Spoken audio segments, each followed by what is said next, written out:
ছোট পর্দার অভিনেতা সিদ্দিকুর রহমানের প্রাক্তন স্ত্রী ও বাংলাদেশি বংশোদ্ভূত স্পেনের নাগরিক মারিয়া মিম আবারও বিয়ের সিদ্ধান্ত নিয়েছেন।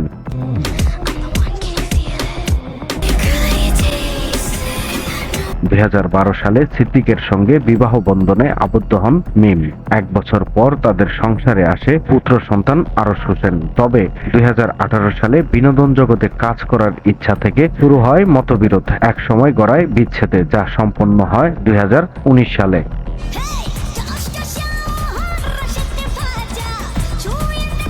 বিচ্ছেদের 6 বছর পর নতুন সম্পর্কে জড়িয়েছেন আলোচিত এই মডেল ও অভিনেত্রী।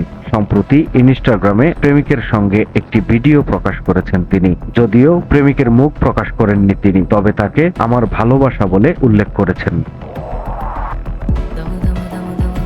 সম্প্রতি এক সাক্ষাৎকারে মিম জানান খুব শীঘ্রই প্রেমিককে বিয়ে করতে চলেছেন তিনি বলেন, আমার বয়ফ্রেন্ড মিডিয়ার না, মিডিয়ার বাইরে, বাট তাকে নিয়ে আমি কিছু বলতে চাই না। মিডিয়ার বাইরেই প্রেম করছি আর সামনে বিয়ে করব। অপরদিকে সাবেক স্বামী সিদ্দিক প্রসঙ্গে স্পষ্ট অবস্থান নেন মিম। তিনি বলেন, বাচ্চার ভরণ পোষণ সব আমি দিচ্ছি, ওর বাবা কিছুই দিচ্ছে না। কিছুদিন আগে আপনারা দেখবেন আমার বাচ্চার সার্জারি হয়েছে, এখানেও লাখ লাখ টাকা লেগেছে। বাবা হিসেবে সে আসলে কিছুই করেনি। আমার সন্তানকে আমাকেই দেখতে হচ্ছে। ভাই, এটা হচ্ছে বলিউড আর হলিউড না, এটা আইনি মামলায়ও যাওয়া লাগে না যদি আপনি ভালো থাকেন। সবাইকে অনুরোধ করেন সিদ্দিককে ইসলামের মতে আমি বলি, ইসলামের ভাষায় সেটা হচ্ছে ডিভোর্স হয়ে যাওয়া মানে সে একটা পরপুরুষ।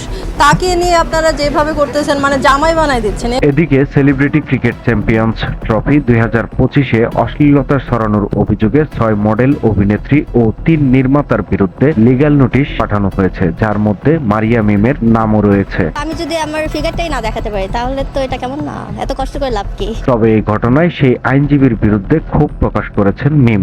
প্র্যাকটিসে যাব, ইটস মাই চয়েস, আমি কোন টাইপের ড্রেস পরে যাব। তার দাবি, জাকির হোসেন নামের সেই আইনজীবী ভাইরাল হতেই তার বিরুদ্ধে এমন পদক্ষেপ নিয়েছেন। শুধু তাই নয়, সেই আইনজীবীর বিরুদ্ধে মামলা করারও হুঁশিয়ারি দিয়েছেন আলোচিত সমালোচিত এই অভিনেত্রী।